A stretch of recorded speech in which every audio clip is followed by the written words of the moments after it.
Hello everyone, मैं Priyanka Chaudhary, lecturer computer science, government polytechnic college Bikaner से।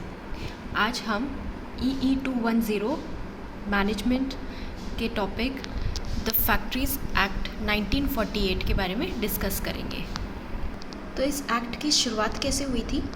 Great Britain में जब इंडस्ट्रीज़, फैक्ट्रीज़ का जब ग्रोथ हो रहा था, जब फैक्ट्रीज़ और इंडस्ट्रीज़ ग्रो कर रही थी, उनका डेवलपमेंट हो रहा था, तो ग्रेट ब्रिटेन क्या कर रहा था, जो बच्चों, वुमेन वगैरह सबको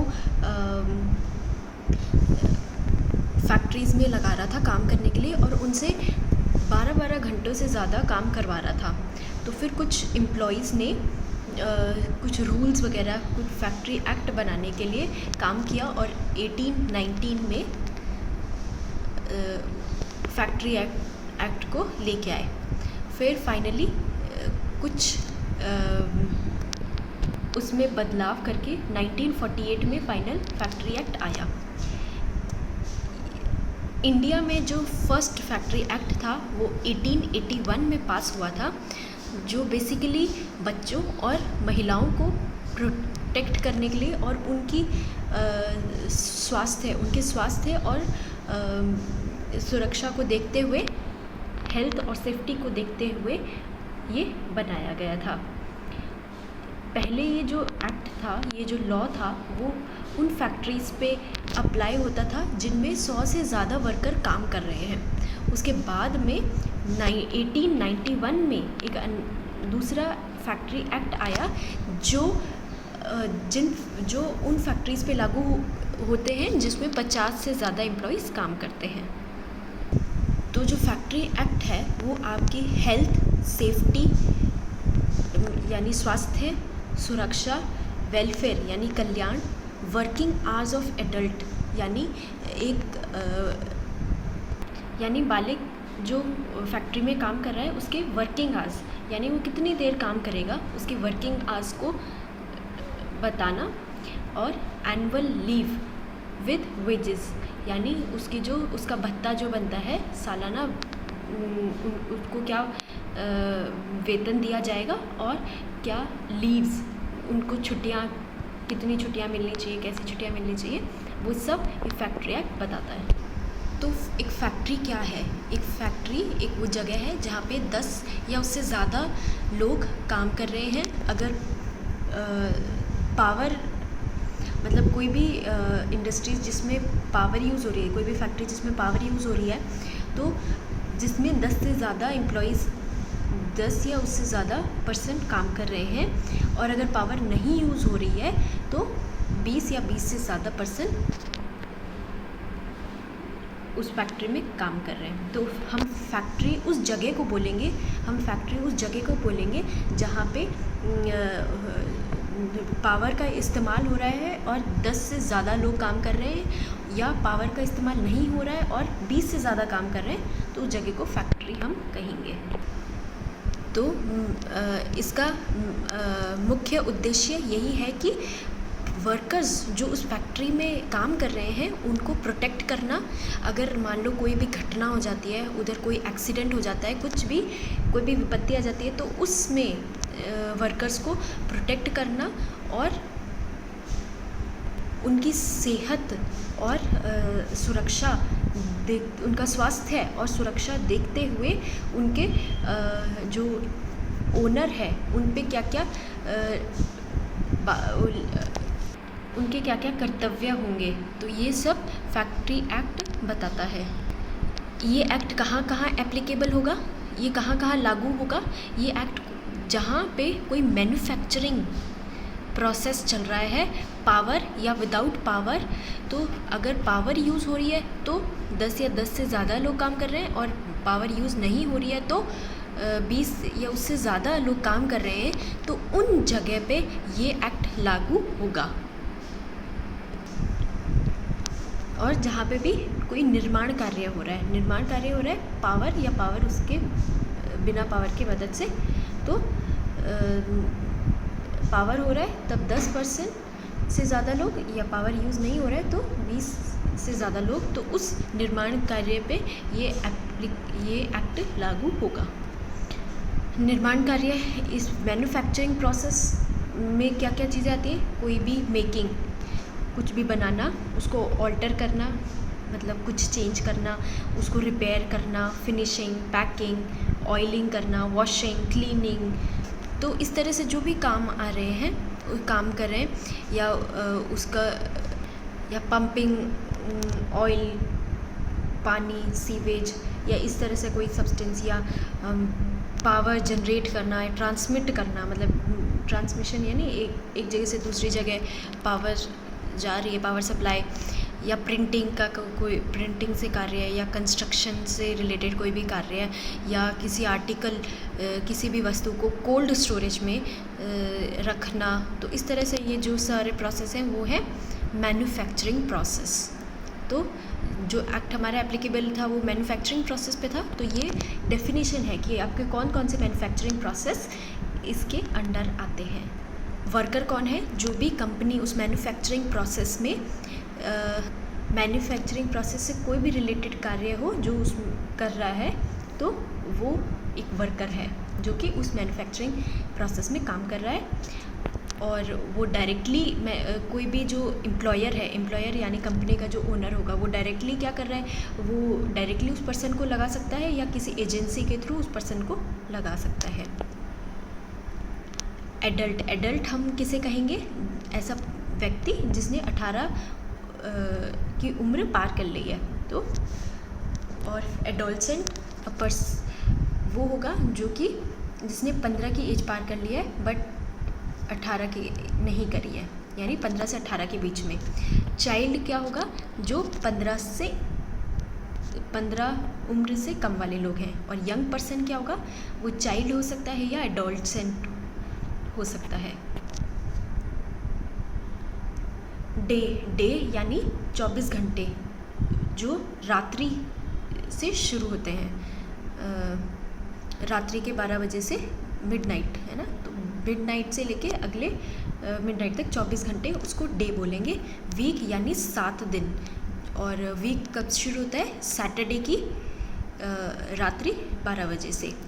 कैलेंडर ईयर यानी 12 महीने जनवरी के पहले दिन से शुरू होता है। पावर यानी इलेक्ट्रिकल एनर्जी या किसी फॉर्म ऑफ एनर्जी जो कि ट्रांसमिट कर रहे हैं, जिसका संचारण हो रहा है, जो कि हमने बनाई है और ह्यूमन या एनिमल के द्वारा उत्पन्न नहीं कही गई है। तो प्राइम मूवर क्या है? कोई भी ऐसा इंजन, मोटर जो कि पावर जनरेट करता है।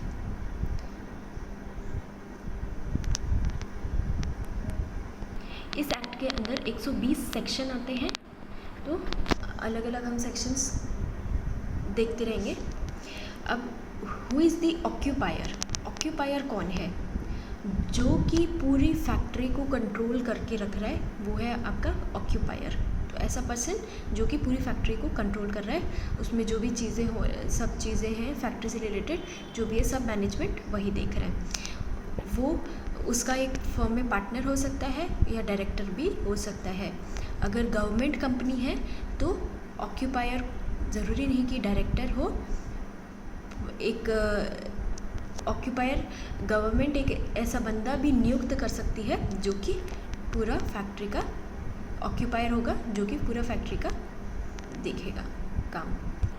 तो कोई भी फैक्ट्री के लिए सेक्शन 3 ये डिफ़ाइन करता है, सेक्शन 6 ये डिफ़ाइन करता है कि आप जो अप्रूवल है या लाइसेंस है या रजिस्ट्रेशन फैक्ट्रीज़ का कैसे होता है। तो सबसे पहले कि एक एप्लीकेशन देनी होती है गवर्नमेंट को या चीफ इंस्पेक्टर को, सारे डॉक्यूमेंट्स के साथ। डॉक्यूमेंट्स में आपके सारे प्लान्स होंगे और आप जो भी प्लान्स स्पेसिफिकेशंस होंगी, आपको फैक्ट्रीज़ के लिए क्या क्या चीज़ें हैं, पूरा जो भी प्लान आपने किया है किस तरह से क्या होगा, तो वो सब और क्या क्या रूल्स वगैरह होंगे, तो वो सब आपको डिफ़ाइन करके वो सारे डॉक्यूमेंट्स गवर्नमेंट को देने होंगे या चीफ इंस्पेक्टर को। फिर उसको पोस्ट के द्वारा भेजा जाता है। अगर 3 महीने तक कोई भी ऑर्डर नहीं आता है तो इसका मतलब ये मान जाता है कि परमिशन ग्रांट कर दी गई है। अगर एप्लीकेशन रिजेक्ट होती है तो वापस से अपील की जा सकती है विदिन 30 डेज़, 30 दिन के अंदर वापस से अपील करी जा सकती है। जो भी ऑक्यूपायर होगा वो 15 दिन पहले चीफ इंस्पेक्टर को ये डिटेल्स बताएगा। तो 15 दिन पहले किससे जब भी वो काम शुरू करेगा, कोई भी फैक्ट्री में को ऑक्यूपाई करेगा, ठीक है, तो उसमें काम करेगा, तो उससे पहले चीफ इंस्पेक्टर को एक नोटिस भेजेगा जिसमें फैक्ट्री का नाम और उसकी करंट सिचुएशन, अभी स्थिति कैसी है फैक्ट्री की, वो सब बताएगा। ऑक्यूपायर का नेम और एड्रेस, ओनर जो है प्रेमिसेस का, उसका नेम ऑफ द एड्रेस,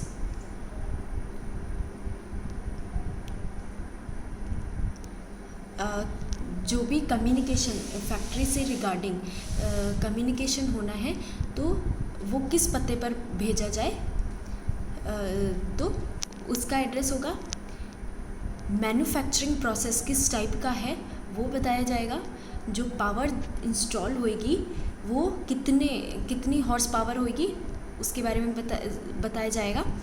जो फैक्ट्री का मैनेजर होगा, जो कि जो फैक्ट्री एक्ट है उसके बारे में देखेगा, तो उस मैनेजर का नाम लिखा जाएगा। जो वर्कर्स हैं, कितने वर्कर्स उस फैक्ट्री में एम्प्लॉय होंगे उसके बारे में होगा। और अगर कोई और भी कुछ डिटेल्स हैं, कोई और पार्टिसिपेंट है तो उसके बारे में भी बताया जाएगा उस नोटिस में। तो एक तो हो गया ओनर, जो फैक्ट्री का मालिक, और एक हो गया ऑक्यूपायर जो पूरी फैक्ट्री के मामले देखेगा, जो उसका कार्य है वो कार्य निर्माण के देखेगा।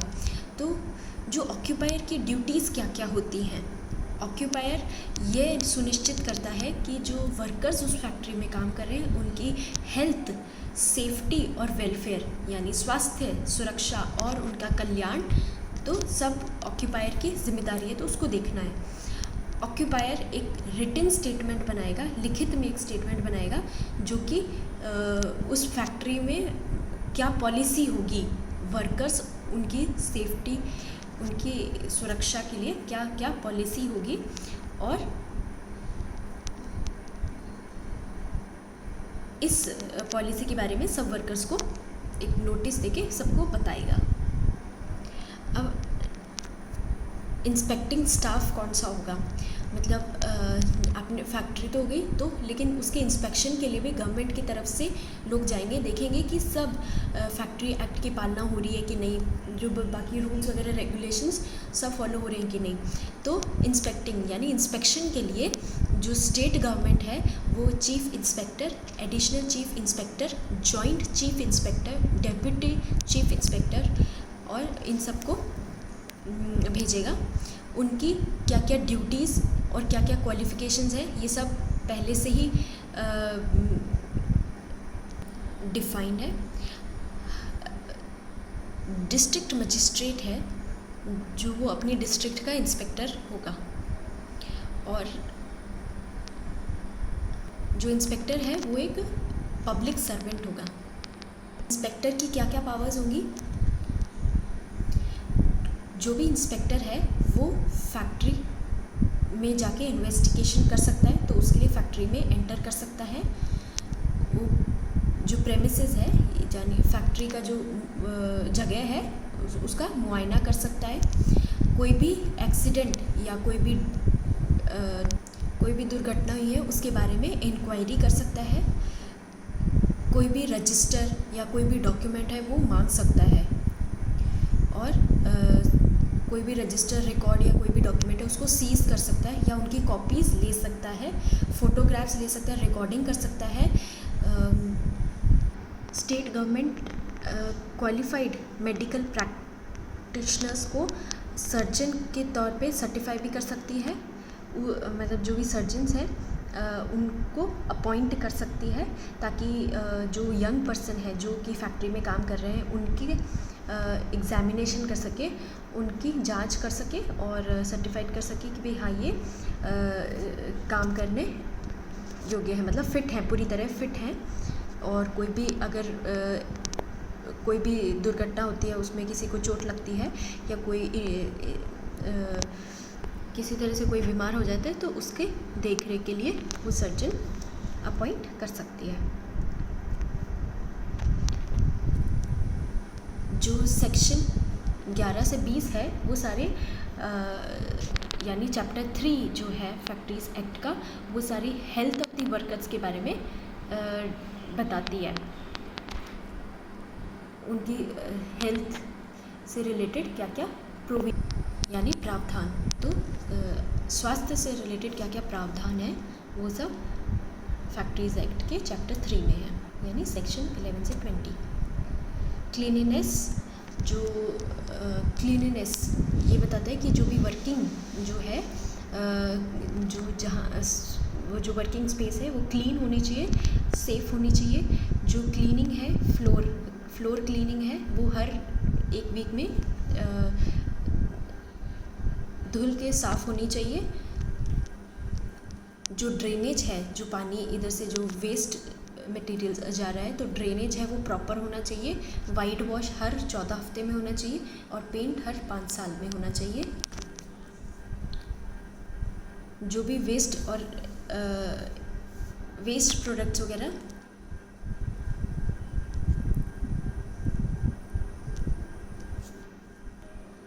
जो भी वेस्ट प्रोडक्ट्स हैं और एफ्लुएंट्स, तो उनका डिस्पोजल यानी उनका निर्वाह, वो किस तरह से जो कहाँ डालने चाहिए, तो वो सब उनका प्रॉपर अरेंजमेंट,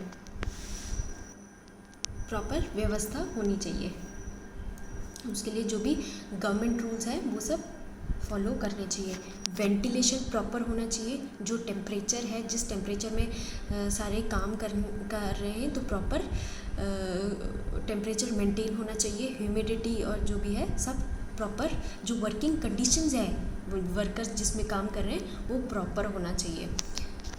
जो भी एक्सेस, अगर मान लीजिए कोई ऐसी फैक्ट्री है जहाँ पे बहुत हीट जनरेट हुई है, बहुत ऊर्जा उत्पन्न हो रही है, तो उसको ज़्यादा हीट में उसको कम कैसे करके जो टेम्परेचर है वो सही मेंटेन होना चाहिए। तो जो भी डस्ट वगैरह अगर फैक्ट्री में प्रोड्यूस हो रहे हैं, तो जिससे भाई इंसान के स्वास्थ्य पे प्रभाव पड़ सकता है, तो इस तरह उसके भी प्रॉपर उसको उसका हम जो डस्ट या फ्यूम्स हैं उनको सांस द्वारा हम अपने अंदर ना लें, तो इसके प्रॉपर हमें देखना चाहिए। इसके लिए जहाँ से जो भी डस्ट वगैरह जिस जगह से प्रोड्यूस हो रही है, तो वहाँ से ऐसा पॉइंट होना चाहिए कि वो डस्ट और वो बाहर निकल जाए। जहाँ पे भी ह्यूमिडिटी ज़्यादा होती है, जिन फैक्ट्रीज़ में ह्यूमिडिटी ज़्यादा आती है, तो वहाँ पे ह्यूमिडिटी को कंट्रोल करने के लिए कार्य करना चाहिए। जो भी जैसे आर्टिफिशियल ऐसी मशीन्स आती है जिससे आर्टिफिशियल ह्यूमिडिफिकेशन यानी आर्टिफिशियल ह्यूमिडिटी को कंट्रोल करके हम क्लीन कर सकते हैं, जिसमें कि पानी की सहायता से हम आर्टिफिशियल ह्यूमिडिफिकेशन भी कर सकते हैं। तो जो पानी यूज़ हो रहा है वो क्लीन होना चाहिए। तो इस तरह से ह्यूमिडिटी भी ज़्यादा नहीं होनी चाहिए, उसका भी ध्यान रखना है। ओवर क्राउडिंग यानी एक ही जगह पे बहुत सारे लोग इकट्ठे नहीं होने चाहिए। एक ही जगह पे बहुत सारे लोग काम कर रहे हैं, तो हर वर्कर के बीच में 14.2 क्यूबिक मीटर की दूरी होनी चाहिए।